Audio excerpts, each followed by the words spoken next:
is Sonic Excuser. Welcome back to the channel. Today we're gonna make a video basically reading the developer update. And well, even though I don't post stuff like this, but you know what? We'll give it a go and see how you all like it. So, without further ado, although unfortunately I am unable to show you the screen, but I am going to pull up the developer update on my laptop here and read them all to you. So, finally we get the patch notes for 6.20, which will be the tweaks from the Pgb. So, first thing we are going to be discussing here is the blood web costs. So, last month we overhauled our regression system to make it easier to earn perks, and under this new system, perks are now unlocked for prestige and are immediately available in other characters without needing to find them in the blood web, which is very nice. I will say it is very handy. Higher tier versions of the perk can be earned with sequential prestige or randomly throughout the blood web, which again I have no issues with. And then alongside these changes, we removed the blood point bonuses from 2 perks, barbecue chili and we're gonna live forever. As some have already pointed out, without these bonuses you could afford fewer blood web nodes per match, making it harder to earn items and add-ons and offerings than before. Excuse me. We made this as soon as possible with the release of Resident Evil Project W, which is, if you don't know already, is going to be our next chapter when this patch comes out. We are reducing the cost of nodes in the blood web by roughly 33%. And they do show a chart here, so like event things and commons are 3,000 right now. They will be 2,000 blood points. And then uncommons are 4,000, will be 2,500. That's a really big jump. Rares are 5,000, will be 3,250. And then very rares will be from 6,000 to 4,000. Ultra rare 7,000 to 5,000. That's pretty nice. I like the reduction of the costs on things in the blood web. That's actually pretty nice. And then we're gonna go to the issue of camping and tunneling. So in this past mid chapter, we added a 5-second endurance and haste status effect to all unhooked survivors. These status effects are designed to give the unhooked survivor a fighting chance by allowing them to get to a nearby pallet or window. If the killer decides to chase them again, we release this feature with safe numbers to ensure that things don't get out of hand. Now we have had some time to see how they play out. We feel comfortable increasing them further. Oh boy. So in patch 6.20, we will be increasing the duration of the haste and endurance status effect to 10 seconds. Additionally, we will be increasing the haste status effect by 10%, increasing from 7%. So, understanding this correctly, hold on. I just want to make sure I'm reading this correctly. So they will be increasing the duration of the haste and endurance status effect to 10 seconds. So it's no longer be 5 seconds, it's going to be 10 seconds after you get unhooked. And then instead of 7% haste, you're getting 10% haste for survivor. So that is very strong. And then now you stack that with borrowed time, that'll be 20 seconds. And that also gives you, so that'll be 20 seconds of 10% haste and endurance. And mind you, there's also off the record, so depends on how you see it. This is good to a degree, but also I don't know, that's a tough one. I'm very curious to see how this plays out when on release. There could be some good things, and there are some bad things with this. I can see issues, but I don't know, we're just gonna have to wait and see. Alright. And then we hope you'll find these improvements to be much more effective in discouraging the killer from chasing the same survivor immediately after they are unhooked. And then Medal of Man. Oh boy, this is interesting. In the recent update, we released a new version of Medal of Man which worked consistently with other endurance effects. Many of you voiced concerns with this version of the perk being weaker than before, favoring a harder to earn effect that couldn't be lost. Our intentions with this change was never to make the perk weaker. Therefore, alongside the chapter release, we will be reverting the recent update to Medal of Man.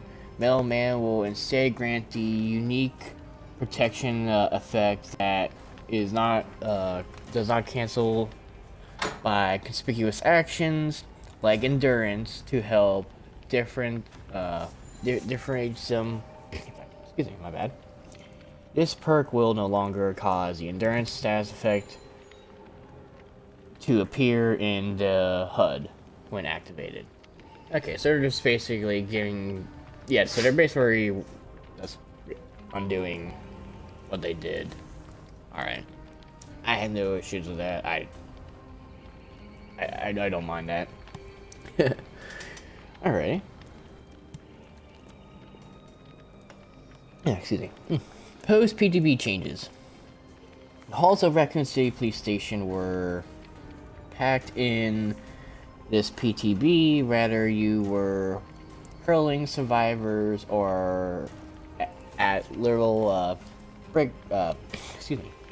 breakneck speed or being hurtled. We want to thank you all for taking the time to leave your feedback.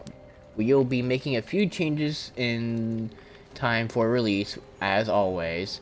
These changes are no means final. We're always continuing to monitor how everything performs and release once the dust has settled. So, alright. And then we'll be start with the mastermind himself, Albert Westkirk. One thing we noticed during the PTB was that the collision detections on the Mastermind Rush was a little too sensitive, causing the killer to bump into objects that shouldn't have for release, which is good because I noticed that watching others play the PTB, so that's good. For the release, we've toned this down so you don't accidentally bump into a... Yeah, because there'll be like a little tiny little like nail or some sort and somehow you bump into it, so that's actually really good. Alright, I do like that. We've also polished away the viral bound interacting with the palette and windows. During the PTB, survivors would not take damage if the mastermind bounded towards them as they were vaulting. This was not intended. The mastermind will now hit them with his tentacle if they're caught in the middle of the vault. As additional, the survivors could wait on the other side of the pallet, vaulting back over it before the mastermind could attack. After vaulting, going forward, standing too close to a vault location as the mastermind bound other, it will result in survivor being injured. So that's good. So that was a unintended feature, and now they are going to make it so that way. Well, survivors can't. So that's nice already. Alright. So far I'm liking what I see, although like I said, the only thing I'm slightly concerned about so far is the additional thing to the base kit BT, but yeah, I guess we're gonna have to wait and see. Next we revisited his power in loops, and we found his base kit movement speed between bounds to be very slow, making it difficult to get into position for another bound. Therefore, oh sweet, this is actually something that I know a lot of people were hoping for, because you know, you can get to one spot and as you're moving to get in another position, your power is canceled. So they're increasing the time and duration of that. All right. Let's see. So the speed between bound from 2.76 meters from 2.3. So okay, yeah, that's a lot better than like 2.3 meters. And then the speed previously, since the add-on has been added as base kit, we have reduced the movement speed from 8% to from 20% to 80%. Okay, gotcha. Okay. So basically, they added what was the add-on's name? Shoot. The loose Clark add-on. So it used to be at 20%.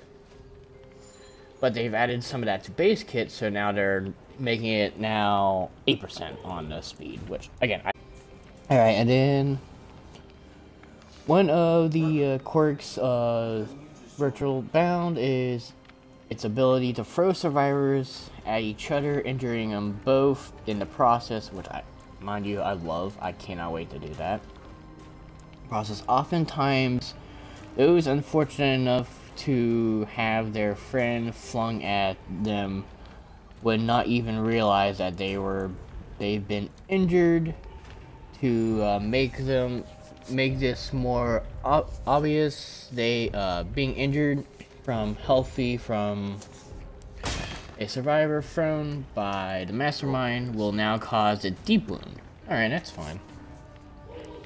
Because now it makes them have to mend and also waste time instead of just getting hit and then just doing a generator. We've slightly toned down the survivor collision detection of the PTB, where the mastermind we were able to find a little too generous on the PTB, allowing the killer to grab survivors that were not in front. Okay, so basically, to make it so that way, you have to be you know, the mastermind has to like aim a bit more to be able to throw survivors, which I'm fine. Alright. Oh my. Alright. I clicked the wrong button. Okay, and then on to the perks. We've made a few tweaks to the new perks following the PTB. As always, we continue to fine-tune these as necessary, going up to the live update. Alright. Here's some good one. Here's something everyone's been keeping their eye on. Resurgence. Alright. This perk allows you to pause the hook progression of another survivor by buying you and your teammates more time to work on generators if the killer is camping.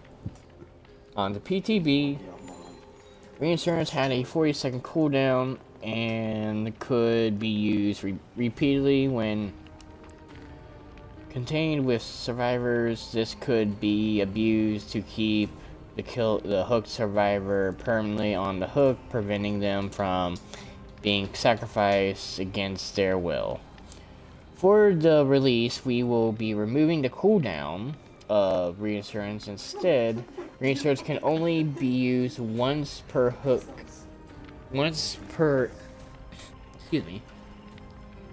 Instance. The effect of this perk can still be contained together if multiple survivors are running Reinsurance for the maximum delay of 90 seconds. This will keep the perk effect. Oh, sorry. This will keep the perk effect potent without being abused. All right, I'm fine with that. So, all right, and then. Let's see, Awaken Awareness. Ooh, okay. How are they changing this? This perk grants the killer aura reading while they are carrying a survivor on the PTB. This effect lingered for 2 seconds after the carried survivor is dropped, hooked, or wiggles free. This effect could be a little oppressive on certain killers and excessive, especially when paired with Lethal Pursuer. Extended the aura reading effect, making it more with Starstruck with Expose. For the release, we removed the lingering aura effect from Awaken Awareness. As a result, Lethal Pursuer will no longer extend the duration of... dang. Oof. They really just made a worse perk into a worse perk. Oh. Man. Well, rip. Awaken Awareness wasn't RIP before, it's RIP now. Alrighty. On to the next perk, Low Profile.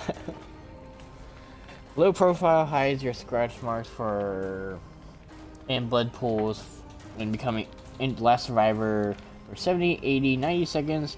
Unfortunately, this meant the perk would only activate once per match. And the last survivor standing for release. We changed this to include anytime you are the only survivor who is not dying, hooked, or dead as well, allowing it to activate. Throughout additional low profile, if I can speak, I apologize, hooks. Low profile will also mask your grunts of pain, an additional effect. Ooh. Okay, that might be okay. That's funny how they made this perk that wasn't so great better, but then this not so great perk worse. Like, why? Why, devs? Alrighty. Better than new. This perk granted a survivor to heal at 6% the action's speed bonus to repairing, healing, and chest opening, and cleansing totems for 25, 30, 35 seconds. We found the duration of this perk to be a little low to make much use out of it. The bonus speed for the release, we have made few changes to the perk. So, here are the changes. Better than new now grants 12, 14, 16% action speed bonuses to healing, chest opening, and cleansing and blessing totems. Wait, what? Blessing totems? Bastard? What? Wait. No. What the fuck? Okay. Better than new. New no longer has the duration survivors. Instead, keep the bonus until the next time they take damage. Okay, so kind of like a reverted way of Gift of Pain. Not too sure how I feel about that one. This is another one where I'm just going to wait to see. I don't think that's good, especially if you're a survivor. But how good? Like, will it be ram? I don't know. You'll have to see. And then finally, oh boy. Yeah, the overhaul of the size, reducing the size of the map greatly. Okay, so they're making the map slightly smaller. That's fine. I mean, I don't mind smaller maps, but that is it. So that is the changes they have done. I have to say I really like the changes they have done to Wesker. I am okay with some of the perk changes. I do like the reinsurance change. I really sucks that Awaken Awareness got nerfed more than like needed to be. But oh well, I guess, right? And then the other two survivor perks, I mean, they're okay. I'm not entirely sure if they're gonna be meta, but again, we'll have to wait and see till release. Besides that, the only other thing I am worried about is the them buffing the base get borrow time.